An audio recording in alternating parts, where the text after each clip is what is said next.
स्वागत है आपका आपके अपने परिवार पीजे प्लेनेट में। जैसा कि यूपीएसआई जो परीक्षा है हमारी वो संपन्न हो चुकी है 4 शिफ्ट में। जैसा कि आप जानते हैं परीक्षा हुई थी और 2 दिन में परीक्षा कंप्लीट हो गई। अब बात आती है कि इसमें क्या सेफ स्कोर रह सकता है या फिर कितने हमने अटैम्प्ट करें जिसके हिसाब से हम फिजिकल के लिए पहुंच पाएँ। साथ ही साथ कट ऑफ फिजिकल के लिए क्या रह सकती है, ये एक मोटा मोटा आइडिया लग जाएगा कि अगर हमारे इतने मार्क्स हैं तो हमें फिजिकल के लिए तैयारी करनी चाहिए, और अगर इससे कम है तो हमें कुछ और देखना चाहिए, या साथ ही फिजिकल के साथ साथ कुछ और जो तैयारी है उसमें लग जाना चाहिए। तो इसका थोड़ा सा आइडिया हम आपको दे देंगे, क्योंकि इस परीक्षा में पिछली जो परीक्षा थी उससे बहुत अंतर देखने को मिला है। तो पिछली परीक्षा से इसका आकलन थोड़ा सा मुश्किल होगा, या फिर अगर हम बात करें कि पिछली परीक्षा के हिसाब से सोचें कि वैसा ही रहेगा, तो ये बिल्कुल नहीं है। चीज़ें बहुत अलग होंगी। उन सारी चीज़ों पे हम बात करेंगे। और जैसा कि आप सभी लोग जो भी हमसे पहले से जुड़े हुए हैं वो जानते हैं कि पिछली जितनी भी कट ऑफ बताई हैं उनमें चीज़ें क्या रही हैं, तो उसके हिसाब से इसमें भी हमने सेम एनालिसिस की है और कुछ चीज़ें जानने की कोशिश की है और कुछ समझा है, उसके हिसाब से आपको बता रहे हैं। यहाँ पे आप पहले से जानते हैं कि वीडियो बहुत टाइम से नहीं आ रही थी, लेकिन आप कोशिश करेंगे रेगुलर वीडियो आती रहें। किस चीज़ की वजह से मतलब कुछ प्रॉब्लम्स थी जिनकी वजह से वीडियो जो थी वो नहीं आ पा रही थी। आप कोशिश करेंगे लगातार आती रहें। तो हम बात कर लेते हैं यूपीएसआई फिजिकल के बारे में। यहाँ पे बात करें तो यहाँ पे आप लोग जानते हैं, हम पहले ही बता चुके हैं कि 2 शिफ्ट 14 मार्च और 15 मार्च में, यहाँ पे सॉरी 2 डेज़ में, और लगभग 4 शिफ्ट, लगभग के कुल 4 शिफ्ट में हमारी परीक्षाएँ कंप्लीट हुई हैं। यहाँ पे ये चारों शिफ्ट थी, इनमें ऐसा देखने को नहीं मिला कि बहुत ज़्यादा डिफरेंस हो, कि कोई पेपर बहुत ज़्यादा हाई पूछ लिया गया हो, कोई बहुत लो। हाँ, थोड़ा बहुत 2-4 क्वेश्चन या थोड़ी बहुत डिफिकल्टी लेवल ऊपर हो सकता है, लेकिन बहुत ज़्यादा डिफरेंस देखने को नहीं मिला था। तो शिफ्ट में कुल मिला के आपकी 4 थी, 4 शिफ्ट में बहुत अच्छे से ये जो ऑफलाइन पेपर है आपका कंप्लीट हो गया। बात करें कि किसी भी चीज़ पे जाने से पहले ये जान लेना बहुत ज़रूरी है कि कितने लोगों ने इस चीज़ को अटैम्प्ट किया है और कितने लोग इसमें उपस्थित रहे हैं, जैसे हम आइडिया लगा पाएँ कि हाँ, यहाँ पे कितना कंपटीशन लेवल है। तो थोड़ा आगे बढ़ें, यहाँ पे हम बात करें तो कुल जो प्रेजेंट की संख्या है वो एक भारत समाचार है, इसके हिसाब से अगर हम बात करें, एक न्यूज़ चैनल है ये, तो इसके हिसाब से अब इन्होंने बताया कि 14-15 मार्च, आप भी जानते हैं कि एसआई भर्ती परीक्षा हुई जिसमें 75 जिलों में 1090 सेंटर बनाए गए, ये आप जानते हैं। नेक्स्ट बात करें, 4 पालियों में थी ये भी, लेकिन सबसे इम्पोर्टेंट ये है कि यहाँ पे जो शामिल हुए थे लोग वो कुल 10,77,403 लोग, लगभग 11 लोग जो हैं, 11.25 लोग वो इस परीक्षा में शामिल हुए, इसे देने गए। अब वैकेंसी आप जानते हैं कि कितनी कम है, और यहाँ पे कंपटीशन लेवल यहाँ से पता चल जाता है कि कितना ज़्यादा है। थोड़ा आगे बढ़े और यहाँ पे आगे चल के बात करते हैं कि हमने शुरू में ही बताया था कि पिछली बार से इस बार का आकलन नहीं कर सकते हैं, ना करने के कुछ पॉइंट्स हैं उन्हें भी हम बताएंगे। साथ ही साथ ये भी बताएंगे कि वास्तव में पिछली बार से कितना अलग इस बार हो सकता है, कि कितनी ज़्यादा कट ऑफ पिछली बार से यहाँ पे जा सकती है, और भी की सारी चीज़ें। तो बस लास्ट तक बने रहिए, सारी चीज़ें आपको समझ आ जाएंगी। यहाँ पे बात करें तो पिछले साल से थोड़ा सा कंपेयर कर लेते हैं इसे। सबसे पहले तो यही आ जाता है कि स्तर, तो पहले से नो डाउट स्तर जो है, जो कि हमारी 2021 की वैकेंसी थी उससे बहुत ज़्यादा ईजी है, बहुत ज़्यादा नहीं लेकिन हाँ ईजी तो है, इतना आप लोग भी समझ रहे होंगे। और यही एक फैक्टर रहेगा, यही नहीं मतलब इसके अलावा भी कुछ होंगे, मतलब एक ये भी फैक्टर रहेगा जो कट ऑफ को थोड़ा सा भी मतलब ऊपर पहुँचाएगा। नेक्स्ट बात करें कि कुल फॉर्म, ये भी पहले 12 लाख फॉर्म भरे थे और अब 15.7 लाख हैं, मतलब फॉर्म की संख्या भी बहुत ज़्यादा हो गई है पहले से। और सबसे इम्पोर्टेंट चीज़ कि जो वैकेंसी पहले से हाफ हो, मतलब वैकेंसी आधी हो, फॉर्म ज़्यादा भरे गए हों, पेपर का डिफिकल्टी लेवल भी कम हो, तो आप समझ सकते हैं कि पिछली बार से जो कट ऑफ है वो ज़्यादा ही जाएगी। नेक्स्ट बात करें शॉर्ट लिस्टेड, पहले ये तो वैकेंसी के अकॉर्डिंग रहते हैं तो इससे इतना अंतर नहीं है। पहले ऑनलाइन पेपर था, अब ऑफलाइन है, ये भी बहुत ज़्यादा इफेक्ट नहीं डालता है, बराबर आवाज़ चीज़ें रहती हैं। लेकिन यहाँ पे जो कुल फॉर्म है, वैकेंसी है और स्तर है, ये जो चीज़ें हैं ये इस पर असर डालेंगी, और जो कट ऑफ है इस हिसाब से ज़्यादा जाएगी। अब कितनी ज़्यादा जाएगी उस पर भी बात करेंगे। अब थोड़ा सा बात कर लेते हैं हार्डेस्ट और ईजीएस्ट शिफ्ट पे। तो हार्ड की कैटेगरी में ये 2 शिफ्ट है, 14 मार्च की सेकंड और 15 मार्च की सेकंड। इस पर भी बात करेंगे कि सबसे हार्ड कौन सी है।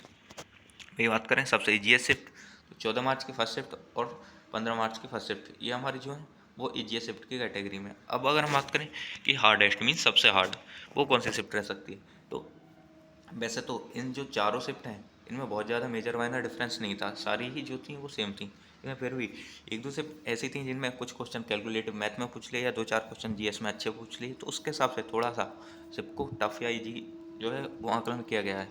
हालांकि ये जो टफ और ईजी बनाने वाले हैं वो कैंडिडेट होते हैं, ऐसे ही बाहर से कोई नहीं बता सकता कि कौन सा पेपर टफ है कौन सा ईजी है। अगर नंबर ऑफ कैंडिडेट किसी भी क्वेश्चन को, number of come time attempt कर रहे हैं तो वो मतलब मान लिया जाता है ये क्वेश्चन टफ है, और इस तरह के कई सारे क्वेश्चन किसी पेपर में, तो मतलब कि ये पेपर टफ है, इस तरह से होता है। लेकिन उसके हिसाब से भी ये लगभग ऐसा ही आइडिया लगेगा जो कि हम लगा रहे हैं, और हमने भी थोड़ी सी एनालिसिस की है, सारे पेपर देखे हैं, तो उससे भी एक आइडिया लगाए इजी या टफ के हिसाब से। लेकिन जो वास्तव में इजी और टफ बनाते हैं वो कैंडिडेट ही बनाते हैं किसी पेपर को, और कैसे वो हम बता चुके हैं। तो यहाँ पे जो 14 मार्च की सेकेंड शिफ्ट है, ये जो हमारी शिफ्ट है, इसमें क्वेश्चन बाकी दोनों तीनों शिफ्ट के सेम मतलब तरह ही दिखाई दे रहे थे, लेकिन यहाँ पे थोड़ी सी चीज़ें थी कि यहाँ पे मैथ था, थोड़ा सा कैलकुलेटिव दे रखा था। वहीं यहाँ जीएस थी, जीएस के कुछ क्वेश्चन, चंद क्वेश्चन जो थे वो बाकी शिफ्टों की अपेक्षा थोड़े से टफ दिखाई दे रहे थे। वहीं हिंदी हिंदी क्वेश्चन, रचनाएं, साहित्य का पार्ट देख लें, थोड़ा सा यहाँ पे बाकी शिफ्टों से अलग दिखाई दे रहा था। तो 14 मार्च की जो सेकंड शिफ्ट है, इसे हम हार्डेस्ट शिफ्ट की कैटेगरी में रख सकते हैं, और दूसरे नंबर पे आती है हमारी 15 मार्च की सेकंड शिफ्ट। थर्ड नंबर पे बात करें तो हमारी 14 मार्च की फर्स्ट शिफ्ट आती है, और 15 मार्च की फर्स्ट शिफ्ट जो है वो ईजीएस्ट की कैटेगरी में आती है। और इन शिफ्ट को इस तरह से बताने का एक रीज़न ये भी है कि कोई कैंडिडेट है जो सबसे हार्डेस्ट शिफ्ट में है और उसके कम मार्क्स हैं थोड़े से, तो उसको थोड़ा सा आइडिया ये लग जाएगा कि हाँ मेरे नॉर्मलाइजेशन ठीक ठाक मिल सकता है मेरे को, तो मतलब मेरे को रनिंग की तैयारी करनी चाहिए इस तरह से, तो वो डिमोटिवेट नहीं होगा। वहीं अगर कोई ईजीएस शिफ्ट में उसके अधिक मार्क्स हैं तो वो भी लगभग इतना समझ जाएगा कि हाँ हो सकता है कि मतलब मेरे मार्क्स नहीं बढ़े, तो मेरे को इस हिसाब से मेहनत करनी चाहिए। इस तरह से चीज़ें आप समझ सकते हैं। ईजीएस्ट हार्डेस्ट का हमने बता दिया। अब आगे चलते हैं। अब क्वेश्चन आता है कि क्या पिछली बार से कट ऑफ जो है वो अधिक रहेगी। ये ऊपर भी हम बताए थे कि कई सारे फैक्टर ऐसे हैं जो नेगेटिव जो जो उनकी तरफ जा रहे हैं, उससे सीधे पता चल सकता है कि जो पिछली बार से है कट ऑफ नो डाउट ज़्यादा रहेगी, लेकिन कितनी ज़्यादा रहेगी उस पर भी हम बात करेंगे। अब आगे चलते हैं। यहाँ पे एक क्वेश्चन और भी आ रहा है, सबके मन में यही है कि क्या कट ऑफ 350 पार कर सकती है, फाइनल कट ऑफ जो है वो 350 पार कर सकती है, तो इस पर भी हम बात करेंगे। वहीं ऐसा नहीं है कि बहुत ज़्यादा पार कर सकती है, 350, 360, 365, ऐसा नहीं है, लेकिन हाँ पिछली बार से ज़्यादा रहेगी कंपटीशन और सारी चीज़ों को देखते हुए। लेकिन ऐसा नहीं कि बहुत ज़्यादा इसमें 350 के आसपास का देखने को मिल सकता है, उस पर हम बात करेंगे। लेकिन अभी के लिए अतिशयोक्ति ही है। अब थोड़ा आगे चलते हैं और बात कर लें कि वास्तविक जो जिस चीज़ के लिए हम आए कि कट ऑफ जो है फिजिकल की वो कितनी जा सकती है। यहाँ पे मेल और फीमेल, बॉयज़ या गर्ल्स कह सकते हैं, इन दोनों की हम अलग अलग कट ऑफ बता रहे होंगे, और इसका आइडिया जो एग्जैक्ट कट ऑफ है वो वास्तव में डाटा आने के बाद ही लगाया जा सकता है, लेकिन पेपर के अकॉर्डिंग भी आप एक आइडिया लगा सकते हैं कि हाँ इस तरह का पेपर है तो कितनी कट ऑफ रह सकती है। और जो पुराना थोड़ा बहुत एक्सपीरियंस है, कुछ वीडियोस भी आपको पहले हमने प्रोवाइड कराई थी जिनमें हमने बताई थी कट ऑफ अलग अलग एग्जाम्स की, वहाँ पे भी आपने देखा होगा कि बहुत ज़्यादा अंतर देखने को नहीं मिला, लगभग कट ऑफ के पास ही थी चीज़ें। तो उस चीज़ को देखते हुए यहाँ पे आप जो भी लोग पहले से जुड़े हुए हैं वो अंदाज़ा लगा सकते हैं यहाँ पे कि चीज़ें सही होंगी।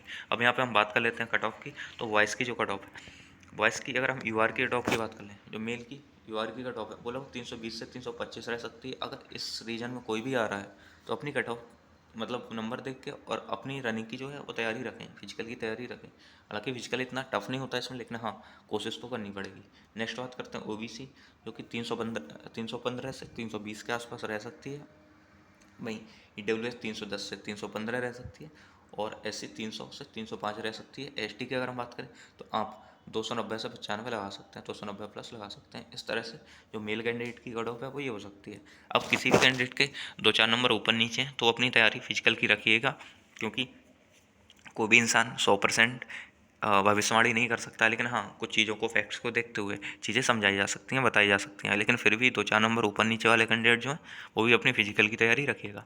नेक्स्ट बात करते हैं गर्ल्स। तो गर्ल्स की परसिप जो कंपटीशन है वो अच्छा खासा देखने को मिला है, और यही चीज़ थोड़ी इनकी कट ऑफ पे भी इफेक्ट डालेगी। अब गर्ल्स की बात करें तो गर्ल्स जो यूआर कैटेगरी की हैं उनके जो मार्क्स अगर 305 से 310 के आसपास हैं तो वो अपनी तैयारी कर सकते हैं। इससे 2-4 नंबर कम जो भी हैं तो भी अपनी तैयारी करिएगा। नेक्स्ट बात करें ओबीसी की, अगर गर्ल्स हैं फीमेल कैंडिडेट वो 300 से 305 मार्क्स अगर भी आ रहे हैं तो अपनी तैयारी रखिएगा। नेक्स्ट ईडब्ल्यूएस जो है वो 295 से 300 मार्क्स भी आ रहे हैं तो अपनी तैयारी रखिएगा। नहीं, एससी के 280 से 85, और एसटी के और 275 प्लस हैं 270, तब भी एसटी वाले अपनी तैयारी रख सकती हैं जो फीमेल कैंडिडेट हैं। तो ये तो चीज़ें थी कि कट ऑफ के बारे में जो मोटा मोटा आइडिया आपको देना था, जिससे आप अपनी फिजिकली तैयारी कर सकें, मन से एक जो बोझ है वो उतर जाए, तो वो है। और चूँकि कई सारी पुरानी भी आपने वीडियोस देखी होंगी हमारी, उनमें हमने जो कट ऑफ बताई लगभग लगभग वही रही है। तो यहाँ पे आप इतना समझ सकते हैं कि हाँ 100% तो कोई भी सही नहीं हो सकता, लेकिन हाँ हमने कोशिश की है कि जो है स्लाइटली उसके नज़दीक ही रहें। अब आगे बात करें कि फ़ाइनल कट ऑफ फाइनल कितनी रह सकती है, तो फाइनल तो जब तक यहाँ पे ये पता नहीं चलेगा कि ये जो कट ऑफ है उसके बाद कितने पास हो रहे हैं, उसके हिसाब से फाइनल कट ऑफ का आइडिया लगाया जा सकता है। लेकिन हाँ, जो फिजिकल कट ऑफ है वो लगभग इसके नज़दीक रहेगी। आप लोग अगर इस रीजन में हैं तो अपनी तैयारी रखिएगा फिजिकल की, और बाकी आप लोग आगे भी अपनी पढ़ाई करते रहेगा। तो ये था एक तो कट ऑफ के बारे में। लेकिन अभी भी मन में बहुत सारे लोगों के यही क्वेश्चन आ रहा है कि पेपर इतना ईजी था तो 350 360 ऐसे कट ऑफ जा सकती है। तो वो ना जाने का रीज़न भी हम आपको बता देते हैं और उसके बाद वीडियो को एंड करते हैं। तो अगर बात करें कई सारे लोग क्या, आपको जहाँ सेंटर पे जितने भी मिलेंगे सबके मुंह पे एक ही चीज़ आ रही होगी कि मेरे तो 350 प्लस मार्क्स आ जाएंगे आराम से। और जब वो लोगों ने घर आके कॉपियाँ चेक की हैं तो उनके जो मार्क्स हैं वो 330 320 325 ऐसे रह रहे हैं। इसका रीज़न भी क्या है ये भी हम बात कर लेते हैं। तो जब हम एग्ज़ाम सेंटर में होते हैं तो किसी एक सब्जेक्ट को मन में रख के, लाइक हमारा मैथ अच्छा चला गया, रीजनिंग अच्छी चलेगी, तो एक दो सब्जेक्ट को मन में रख के बोल देते हैं पेपर ईजी था, मेरे 350 के आसपास आ जाएंगे। वहीं जब ऑल ओवर लगाया जाता है चारों सब्जेक्ट का, तो वो डिसाइड करता है कि हाँ वास्तव में ईजी था या टफ था। स्टूडेंट या कोई भी कैंडिडेट होता है वो उस पार्ट को लेके चलता है कि जो इजी था, मन में वो रहता है और पेपर इजी बता देता है या पेपर टफ बता देता है अगर उसे कोई भी एक पार्ट टफ लगता है तो। वहीं इजी और टफ जो डिसाइड होता है वो चारों पार्ट को लगा के, चारों सब्जेक्ट्स को लगा के तब होता है। एक चीज़ तो ये है। दूसरा ये कि जो सिली मिस्टेक्स हैं, जब पेपर इजी आपको देखने को मिलता है तो सिली मिस्टेक और भी ज़्यादा देखने को मिलती हैं, क्योंकि आपके मन में जो एक तरह से डर जो होता है वो थोड़ा कम हो जाता है और आप जब क्वेश्चन करते हैं तो थोड़ी सी गलतियाँ कर देते हैं। एक चीज़ ये है, अगर इजी पेपर रहता है तो सिली मिस्टेक्स बहुत ज़्यादा होती हैं और यही सिली मिस्टेक्स हैं जो खा जाती हैं पेपर को। और वहीं जो 350 बताने वाला इंसान है वो घर आके 320 330 बताता है। तो ये चीज़ें हैं। इस हिसाब से जो आपके फिजिकल कट ऑफ है वो इतनी नहीं जाने वाली है, लेकिन हाँ हमने जितनी बताई है उसके आसपास तो रहेगी। अगर आप इस रीजन में तैयारी मतलब रहे हैं, उस उतने मार्क्स हैं आपके, तो अपनी तैयारी करते रहिए। होप्स आपने सारे लोगों ने चेक कर ली होंगी, कॉपी नहीं की है तो एक बार अपना पेपर चेक करिए, उसके बाद देखिए अगर इतने मार्क्स हैं तो आप अपनी जो फिजिकल की तैयारी है उसमें जुट जाइए। आगे अभी आपको इतना देखना है कि फिजिकल फाइनल का भी दिमाग में मत लाइए, अभी फिजिकल का लाइए। तो बस फिजिकल के लिए कुछ चीज़ें थी जो हमने करने की कोशिश की। होप सो आपको समझ आई होंगी, बहुत टाइम बाद वीडियो बनाई थी। होप सो वीडियो अच्छी लगी होगी और आपको जानकारी पसंद आई है तो वीडियो को लाइक कर सकते हैं, चैनल को सब्सक्राइब कर सकते हैं। धन्यवाद।